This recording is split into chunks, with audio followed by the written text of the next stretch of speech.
Alright, and this is John from Under the Dryer, the thick hair that was in the last video. We have tightened him up, and you can see now that he's looking more like a dreadlock versus just a poof ball. But that's good. I told you this hair is thick, and he is maturely doing so well in this process. He's going to grow just a little thicker than this. He's going to have very full locks, which will fit his head and his shoulder frame, and I think that will look pretty decent on him. It will keep, a very masculine tenacity to him, which will also be a good thing too. So this is just pretty much where we are. This is the first maintenance, his second visit, and this is pretty much what he's already looking like. So for those that have that thick, coarse hair, you're in the game too. We can make this thing happen. So 1 second. This is Little Puerto Rico from Under the Dryer. I had to make a joke again.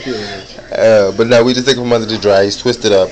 In this process that we got here, he is on his way. You can see that the lock is filling in. It is tightening up at this point, and this is pretty much what he's going to look like. But with his hair, you'll be able to see all the details, so we make sure that those hairs are overlaying very sufficiently and just look neat, because they can look like you just threw them together and jumbled up trash, and that really isn't a good look. Although you want locks, you still want them to look, nicely mature, professional, something decent to where you walk out in public and they don't give you the shit face, because folks would do that just, looking at the outer appearance and not knowing what's going on. Everybody don't understand what a dreadlock is and what a dreadlock is about.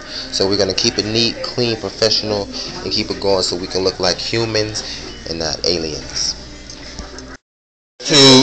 Real quick, this is another one of those loose textures, but we got his to kind of go a little tighter. But as you can see here, it's still a loose, soft, curl pattern, and we still got the maintenance going. We started him the last time, and this is his first maintenance, first retwist, and this is how clean it's looking. He has a little dryness, but that's from sweating. At this point, we're not really shampooing yet. We're going to wait till the next time and then start rinsing everything out. But this is pretty much what he's looking like. You can see the process inside and out. He's going to have a medium to small lock, but a head full of them. And this is pretty much it. So he also has a thin grade of hair with a loose curl texture. So this is just another variation of hair showing you something different. And you will see other textures that are looser. I'm more focusing on looser curl patterns because those are the people that actually have more questions. And I'll be moving to the tighter ones on another video. Hey, what's going on? We're about to do a highlight color to my girl Tanya here, and what we're doing is we parted off the top of the head because I'm going to add some color to this side. I'm going to then go back and add color to this side. Put little pieces here so that in the bottom it can have a transition, and basically do most of my attentioning to this top area here, putting a lot of the colors into that. We're going to have at least 3 to 4 different browns working in here. Some as light as almost gold, platinum, or however we lift, and then the others are just like browns and different pieces in there on top of the soft black. So we're not going to take away any of the black, but we're going to just kind of lift off kind of in this genre and maybe go a little lighter. So we're just going to kind of build into this area and see what we can come up with, looking for great results.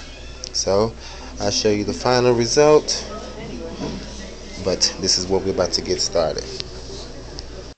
But they just finished the color. You see that we had all the black, and we put some pieces in here where we got browns and higher levels of brown to kind of bring out a gold, and different pieces all the way around the face, leaving the black though to bring a foundation to it and make the brown stick out. But it's many different levels in this, but you have to be careful and be mindful of what you're using and what you're doing. Once you're doing this color process, it can take the hair out, it can do a number of things. So all of you DIYers, I would not suggest you do this yourself, especially if you already see that you have thinning edges already across the front. Go to someone, sit in a chair, and let them hook you up on a level that can be done professionally, and it's not just about monetary asset and monetary gain. This right here is for my girl. She just wanted this done, and we did it. To me, it was a level of fun. I had a great time talking and running my mouth like we always do. A lot of my clients are like good friends. We see each other so often, but it's cool. And this is just the outcome. So we'll be up to the next one, doing the thing, making it happen. Checking me out for more.